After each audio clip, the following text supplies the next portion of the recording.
ሰላም ሰላም፣ ጤና ይስጥልኝ ውዶች ማሮች፣ እንዴት ናችሁ? ልኝ ሰላም ሁሉ መልካም፣ እኔ ጋር ሁሉም ሰላም ነው፣ እግዚአብሔር ይመስገን። ክብር ለድንግል ማርያም ልጅ ይሁን። ቅመሞችዬ ማለት ነው። ዛሬ እምላችሁና እምነግራችሁ ነገር ሰው ከሞተ ካበደ በኋላ ሲሞት ከጀርባው ያለው ታሪክ።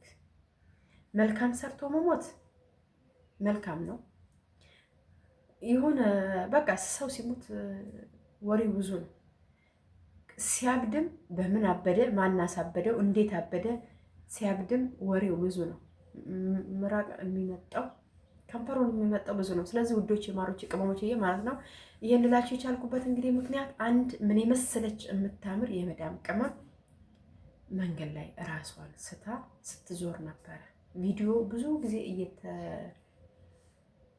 ፌስቡክ ላይ እየተዘዋወረ ነው። ካለኝ ባህሪ ካለኝ ነገር የሰውን ፎቶ አምጥቶ መለጠፍ ይቺ ልጅ ነገ ራሱ ወደ ራሷ ስትመለስ ወላዲት አምላክ ምራት ነገ ወደ ራሷ ስትመለስ ሞራሏን እንዲጎዳት ስለማልፈልግ የሆነ ጊዜ እንደዚህ ነበርኩ ማለቷ ስለማይቀር ይሄ ተገቢ አይደለም። መንገድ ላይ ስናይ ማለት ነው አንድ ሰው አበደ አይደለም። ሁላችንም እኮ ሟች ነን። እኛም ሁላችንም እኮ እብዶች እኮ ነን። አልታወቀልንም እንጂ እኮ ሁላችንም አብደናል። እና ፎቶ እያነሱ መልቀቅ ሳይሆን ወደሚመለከተው አካል አድርሷቸው። ኤምባሲም ከሆነ ወደ ኤምባሲ አድርሷቸው፣ ለፖሊስም ከሆነ ወደ ፖሊስ ስጧቸው እንጂ ፎቶቸውን እየሜዳ ላይ እየበተናችሁ መሳቂያ መሳለቂያ ከህመማቸው የበለጠ እኛ ሰዎችን እያሳበድን ነው። እኛ ሰዎች ማለት ነው። ልጅቷ በጣም ነው የምታምረው። ፌስቡክ ላይ እንዳየኋት እመቤቴ ከምንም በላይ እና በጣም ነው የምታሳዝነው። ንግግሯ በጣም የረቀቀ የተማረች ልጅ ነች፣ ንግግሯ ማለት ነው። ግን ምክንያቷን የሚያውቀው ችግሯ እግዚአብሔር ብቻ ነው። ወደ ቢሮ እንውሰድሽ፣ ኤምባሲ እንውሰድሽ ሲሏት መሄድ አትፈልግም።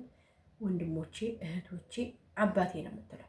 ወንድሜ፣ እናቴ፣ አባቴ ነው የምትለው። እነዚህ ሶስቱን አካላት ነው የምትጠራው እና ከባድ ነው። አያችሁ አይደል ቅመሞችዬ፣ እኛ በህይወት ስንኖር ሲያምርብን ሰውን ስንረዳ ማንም ይወደናል። ስንሞት ወይም ደግሞ የሆነ ነገር ስናብድ ማለት ነው ማንም መለስ ብሎ አይሄንም። ምናልባት ስንሞትም እኛ ተጎዳን አይደለም። የሞተ ሰው እኮ ተጎዳ። ተጠቃሚው ከጀርባ ያለው ሰው ነው። ሞታችንም እኮ አንዳንድ ሞት እኮ የሚጠቅም አለ ለቤተሰቦቻችን። እኛ ሞተናል ባለን ጊዜ በቸገረን ጊዜ። እኔ አሁን ለምሳሌ እዚህ ስደት ስመጣ በህይወቴ መቼም እማረሳውና ከራሴ ህይወት ማለት ነው እማረሳው በህይወቴ ቂም ያስኩበት ነገር አለ። ለምን እኔን የሚያኖር አካል አለ። እኔን አንቀባሮ ከምንም በላይ አይደለም እኔ ልጆቼን የሚያኖር አካል አለ። ግን ያ ሰው ማድረግ ሲችል አላደረገም። እኔም ጥገኝነት አልጠየቅኩም ያንን ሰው ማለት ነው። ያ ሰው እኔን ማንከባከብ ማኖር መርዳት ይችላል።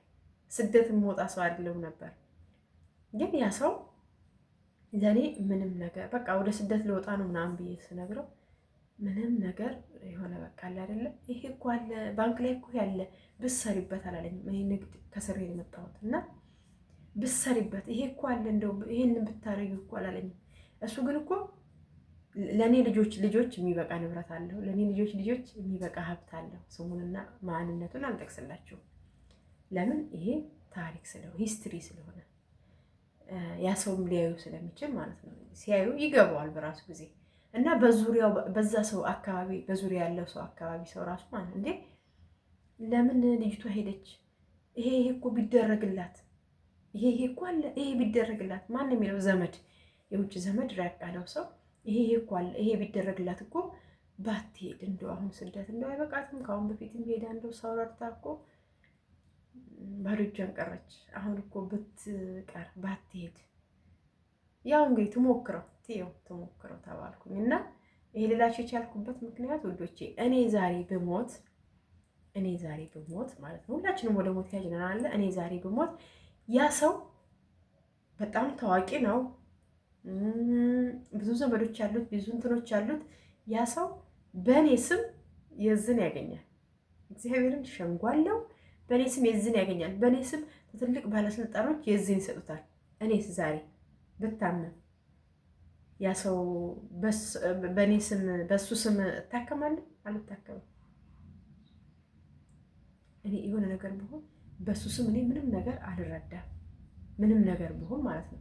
ብሞት ያው ብዙ ነገር ይደረግለታል፣ ብዙ ነገር ይረዳል። ግን ይሄ መሆን የለበትም። እኔ ዛሬ ላይ በቁሜ እያለሁኝ የሚያስፈልጉኝ ነገሮች ቢረዱኝና ከሞት ወዲያ እኔ የትም ይቅበሩኝ፣ የትም ይቀበሩኝ፣ ምንም አሉኝ እኔ አንድ እንደሆነ ሄጃለሁ። አልሰማም አለማም አይደለ? ስለዚህ ይሄ ነገር እኛ ከሞትን ወዲያ አንዳንድ ቦታዎች አሉ ስንሞት በጣም ክብር አልቃሹ ሌላ ነው። ለምን ኧረ እንዴት ያ ሰው እኮ ተጎዳ እንዴት አቶ ምናምን ይባላል። አረብ ሀገር ሄዶ ልጁ ይቅርታ አረብ ሀገር ሄዶ እንደዚህ ሆነ እኮ ያ ሰው ሞቶ እንደዚህ ሞቶበት ተጎዳ እኮ ይባላል። ግን ያ ነገር ከመሆኑ በፊት መጀመሪያ በቁም እያለ ቢረዳ መልካም ነው።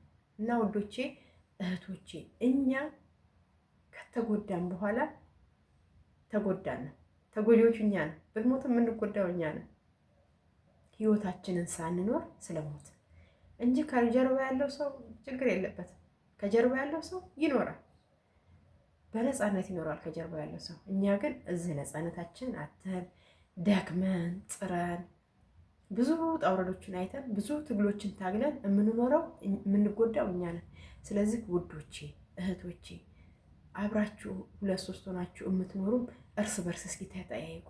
ምን ሆነሽ ነው ጓደኛዬ? ምን ሆነሽ ነው? ይሄ ነገር በምን ምክንያት ነው እንደዚህ ሁሉ ጊዜ ይከፋሻል እያላችሁ እስኪ እርስ በርስ ተጠያይቁ። እስኪ እርስ በርስ ስደት ላይ ያላችሁ እህቶች እርስ በርስ ተጠያይቁ። ሰው ካበደ ወዲያ መንገድ ላይ ወጥቷል ብላችሁ ፎቶ ከምታነሱ በፊት መጀመሪያ ምልክት ስታዩበት ችግርህ ምንድን ነው? በእርግጥ አንዳንድ ሰዎች የማይረዱ አሉ። ችግራቸውን ስጠይቋቸው እኮ ምን ሆነሻል ምንድን ነው ስትሏቸው ወደ ሌላ ነገር የሚያዞሩት አሉ። አንዳንድ ሰዎች ደግሞ በቃ ችግርሽን ልርዳሽ ብላችሁ ስገፏቸው ደግሞ የሚንቋችሁ ሰዎች አሉ። ስታቀርቧቸው የሚንቋችሁ ሰዎች አሉ። ያው ባህሪ ነው፣ ተፈጥሮ ነው፣ ከባድ ነው። እና እህቶች እነዚህ ሜዳ ላይ ሲወጡ ችግራቸው ከመውጣታቸው በፊት አሁን ኢጃዛ ቤት ምናምን የሚባል ነገር አለ። ወደዛ ሲሄዱ የስራ ማጣት ሊሆን ይችላል፣ መጨናነቅ፣ ብዙ ነገሮች አሉ። ቤተሰብ ከኋላ የሚፈልገውን ነገር ሊኖር ይችላል። ለዛ ብለው የወጡ ልጆች ደግሞ ውስጣቸው ሞራላቸው በጣም ይጎዳል። ያ ነገር ከመሆኑ በፊት ግን እህቴ ምንድን ነው የቸገረሽ? ምንድን ነው የሆንሽበት ምክንያት? የከፋሽ ችግርሽ ምንድን ነው ብላችሁ ተረዷቸው፣ አንብቧቸው፣ እርዷቸው።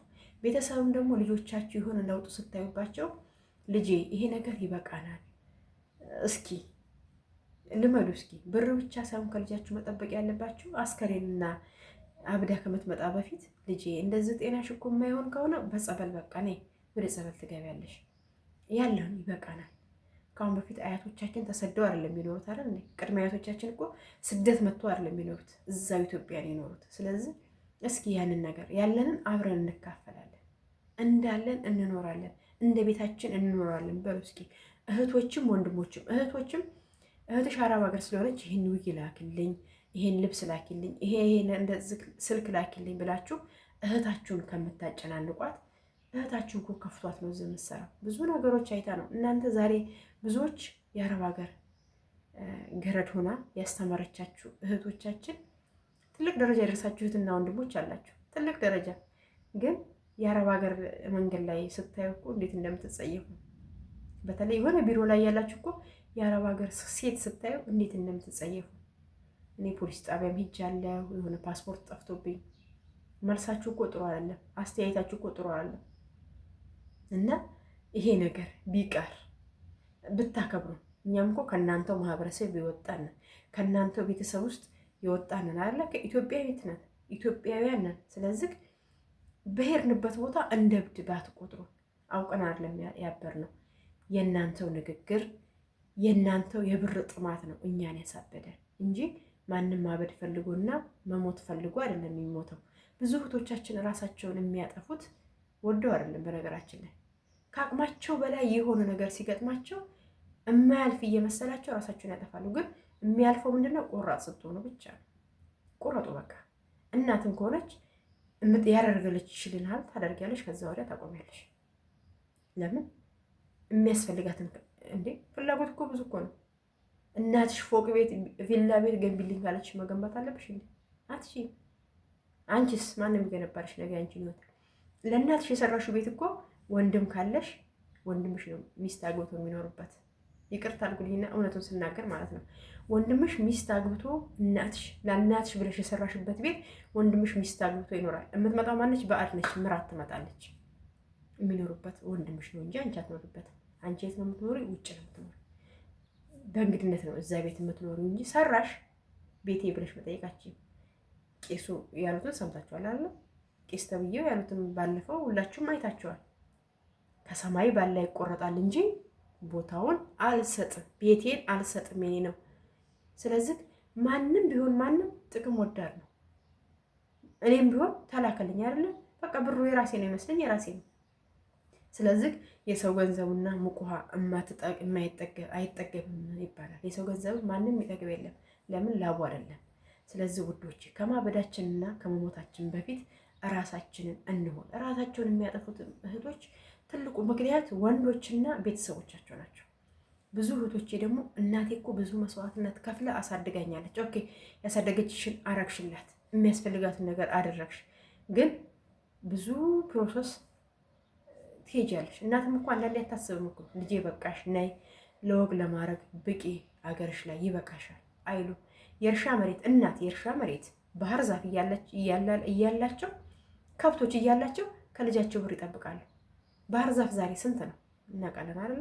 የእርሻ መሬት ቀለብ ካለ ቀለብ ከተቻለ ባህር ዛፉ ይሸጣል፣ ከብቶች ይወልዳሉ፣ ይሸጣሉ። ታዲያ የአረብ ሀገር ልጅ ገንዘብ ለምን አስፈለገ? ወተት ዛሬ ስንት ነው? ሂሳብ እንስራው ከተባለ ማለት ነው። ቅቤ ዛሬ 1 ኪሎ ቅቤ ስንት ነው አውጥቶ የሚሸጡት? እንደዛ ገቢ እያላቸው አረብ ሀገር ከምትሰራው እህት የበለጠ ገቢ እያላቸው ግን ልጄ እንደዚህ ቸግሮኝ፣ እንደዚህ ለማዳበሪያ እንደዚህ ቸግሮኝ። ጦርነት ውስጥ ያሉት ቤተሰቦች ራሱ እንደዚህ አላሉ። ጦርነት ውስጥ ያሉት ቤተሰቦች፣ መንገድ ላይ የወደቁት ቤተሰቦች ራሱ እንዳላቸው አልተቸገሩም። በቃ በጣም ስግብግብ የሚሉት ማለት ነው። ብዙ ነገር ያላቸው ዶሮ አላቸው፣ እንቁላል ከቤት አይገዙም። ቢያንስ ዘይት፣ ጨው፣ ቡና ከውጭ የሚገዙ ቤተሰቦች አረብ ሀገር የሄደችው ልጃቸውን ባያስቸግሯት ምን አለበት? ወንድሞችም እንደዛው። ስለዚህ ቅመሞችዬ እና ልጅቷ እንደዛ አብዳ ሳያት የምትጠራው ወንድሞቿን ወንድሜ፣ እናቴ፣ አባቴ ነው የምትለው። ያበደችበት ምክንያት በእነሱ ይሁን አይዶን ነው። እሱን የሚያውቅ እንግዲህ ፈጣሪ ነው። ስለዚህ ጉዶቼ ሁላችንም ሰው አላወቀልንም እንጂ በውስጣችን አብደናል። ልብሳችንን ጥለን መሄድ ብቻ ነው የቀረን ማለት ነው። እና ይሄ ነገር ደግሞ ቆራጥ ሁኑ፣ ከምንም በላይ ማለት ነው። ጨክኑ፣ ቆራጥ ሁኑ። ሰላም እግዚአብሔር ከሁላችሁም ጋር ይሁን። ሁላችሁንም እወዳችኋለሁ። ለቻናሌ አዲስ የሆናችሁ ለቤቴ አዲስ የሆናችሁ ላይክ እና ሰብስክራይብ አድርጉኝ። እንደ እግዚአብሔር ፈቃድ ደግሞ እግዚአብሔር ሲፈቅድ ሁሉም ነገር ኢትዮጵያ ገብቼ ብዙ ነገሮች እሰራለሁ ብዬ አስባለሁ። ሁሉም ነገር እግዚአብሔር ሲፈቅድ አይደለ? ብዙ ቦታዎችን ብዙ ስራዎችን